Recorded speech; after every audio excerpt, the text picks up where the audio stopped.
درنو لیدونکو، نن ویډیو کې درته هغه څیزونه ښایم کوم چې د ښځو ډیر زیات خوښیږي. تاسو مو هم تر پایه ملتیا وکړئ او زموږ چینل سبسکرایب کړئ. اول، میرمن مو چې کله له تاسو سره خاندي د خندا صفت یې وکړئ. د مثال په توګه خپل میرمنې ته ووایي چې نن دې راته خندلې نه دي، زړه مې بد دی. یو ځل وخانده چې زړه مې خوشحاله شي، چې وخاندې زړه مې باغ باغ شي او دې ته ورته نورې جملې. دوهم، تل مو میرمنې ته یا ووایي چې دا چې ته له ما سره مینه لرې منندوی دې یم. شاید که ستا پر ځای بل څوک وای دومره مینه یې نه وای را سره کړې او نه یې زما دومره زړه ساتلی وای. دریم، هر وخت ښځه زیات د دې لپاره ځان سینګاروي چې د خاوند یې خوښ شي. له سینګار پرته میرمن داسې انګیري هسې نه چې خاوند ورسره مینه او علاقه کمه کړي.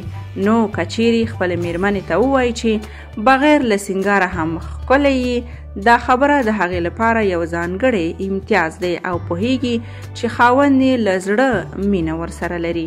څلورم، هر انسان په خپل ځان کې ځانګړي مهارتونه لري. که چیرې دغه مهارتونه او استعدادونه وستایل شي، نور هم ځواکمن کیږي.